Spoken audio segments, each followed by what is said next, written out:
meus queridos! O que acontece quando nós fugimos? Cadê os fujões? Por que é que nós fugimos? Jonas se dispôs, mas para fugir da presença do Senhor para Tarsis. E tendo descido a Jope, tomou o navio, deitou-se lá no porão e lá ficou. Nós estamos num tempo difícil, em que muitas vezes nos dá vontade de fugir do que enfrentar determinadas situações. Fala a verdade, não é isso? Dá vontade de fugir de algumas situações. Mas Deus não nos chamou para fugir. Deus nos chamou para sermos profeta em tempos bons e em tempos difíceis. E nós estamos no tempo da consumação de um tempo de Deus, de uma época de Deus, de um momento de Deus. Toda a história está na mão dele. Então nós não podemos fugir. Nós temos que continuar, nós temos que reagir, nós temos que nos levantar e nós temos que continuar caminhando. Quando nós fugimos da presença de Deus, o que é que acontece? Primeiro, nós perdemos a comunhão com Ele, né? Nós ficamos entristecidos, nós nos sentimos culpados, né? Nós perdemos a paz. Jonas, naquele momento que ele pega o navio para o lugar errado não, o lugar que ele queria ir, né? Mas para fugir da presença de Deus, ele se encontra assim numa falsa paz. Eu acho que ele dá assim um comando para o cérebro dele. Bom, Jonas, agora que você fugiu mesmo, Deus não vai mais pedir que você vá para Nínive pregar naquela cidade terrível, né? Então ele desceu lá para o porão do navio e foi dormir. Uma falsa paz, né? Quando nós fugimos de determinadas situações, a priori, num primeiro momento, parece até que a coisa ficou assim boa, né? Parece que ficou pacífica. Foi pacificado, já que eu não tenho que guerrear, não tenho que enfrentar mais essa situação, então tá tudo ok, mas não. Jonas foi para lá dormir, né? E quando a gente perde essa comunhão com Deus, ou quando a gente entra nesse processo de desobediência, a gente entra também num sentimento de culpa, porque aí a gente pensa assim, bom, eu não vou poder pedir nada para ele agora, né? Que eu estou em desobediência. Não vai adiantar eu pedir alguma coisa. E foi exatamente isso que aconteceu com Jonas, né? Quando aquela tempestade veio lá no mar e quando eles viram naquela situação terrível, né?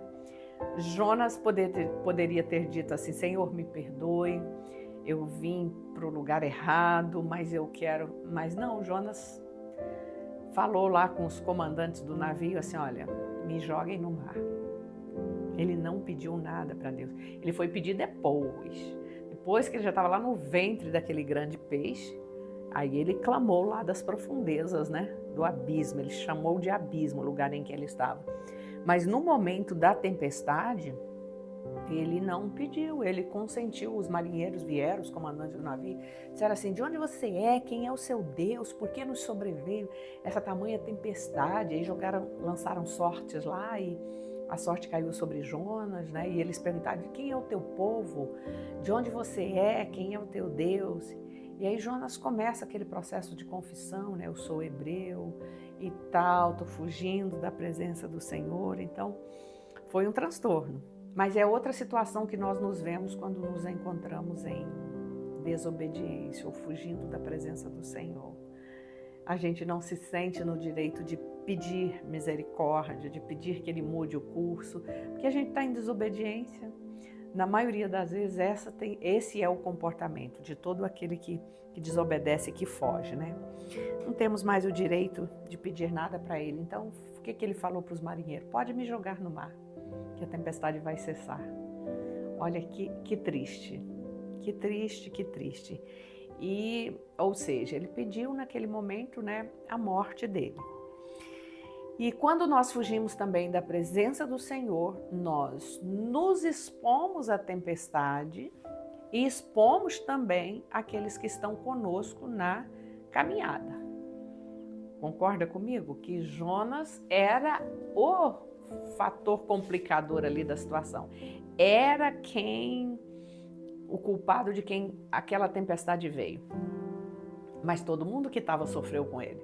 Antes deles jogarem Jonas no mar, eles jogaram cargas, o peso, aliviaram o peso do navio, jogaram muita coisa no mar para ver se o navio permanecia, né, sobre as águas. Então, é outra característica.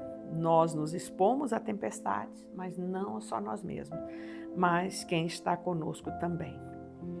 Então, queridos, nós fomos chamados para sermos atalaias de Deus, em momentos bons e em momentos difíceis, em lugares pacíficos e em lugares de guerra, de dificuldade. Nós estamos vivendo, todos nós. O mundo está numa guerra mental, numa guerra espiritual sem tréguas. Mas eu quero te pedir, e eu quero falar para você, que o Deus que te chamou, o Deus que te salvou, é o Deus que garante que você vai pregar e vai ter resultado. Jonas, com toda a sua desobediência, Deus ainda foi misericordioso com ele, enviou que aquele peixe o tragasse e o levasse para onde ele deveria ir. E Jonas chega lá na cidade de Nínive e prega. E quando ele prega, o que acontece? A cidade inteira se arrepende. Até os animais o rei deixou sem comer, num jejum, para mostrar o arrependimento do coração deles. Então, olha a importância do seu chamado, de você que é profeta. Olha a importância disso. Às vezes nós olhamos assim para o nosso lado e pensamos assim, meu Deus, aqui não adianta mais. Olha como que isso aqui está corrompido. Olha como que isso aqui já está no mais baixo nível de pecado. Não pense desta forma. Enquanto Deus permitir que você esteja aí, enquanto Deus permitir que você profetize para essas pessoas, é porque há oportunidade de salvação e de libertação. Então não fuja. Você que foi chamado, você que abandonou as redes, volte para o teu lugar. Volte para o teu lugar, porque é tempo de Deus te usar. Não se afaste da presença dele. Não entre em tempestade por causa de desobediência. Você estar numa tempestade que faz parte da nossa vida é uma coisa, mas você entrar numa tempestade por conta de desobediência, o final é trágico, o final é difícil. Mas olha como que Deus é misericordioso. Se for necessário fazer o maior milagre, que até hoje se questiona se é possível mesmo um homem ser engolido por um grande peixe, ficar 3 dias no ventre dele e depois sair, é possível. Quando Deus quer e quando Deus tem um plano, Ele faz. Porque Ele é Deus, imutável, soberano, todo-poderoso. E acima de tudo, você que aceitou, Ele é teu Pai que te ama. Então não fuja, em frente, vá. Porque quem está com você é Deus e quem te garante é o Senhor. Deus te abençoe. Curta, compartilhe esse vídeo, comente aí, o seu comentário é importante, até mesmo para eu fazer mais vídeos de acordo com aquilo que vocês necessitam. Deus te abençoe.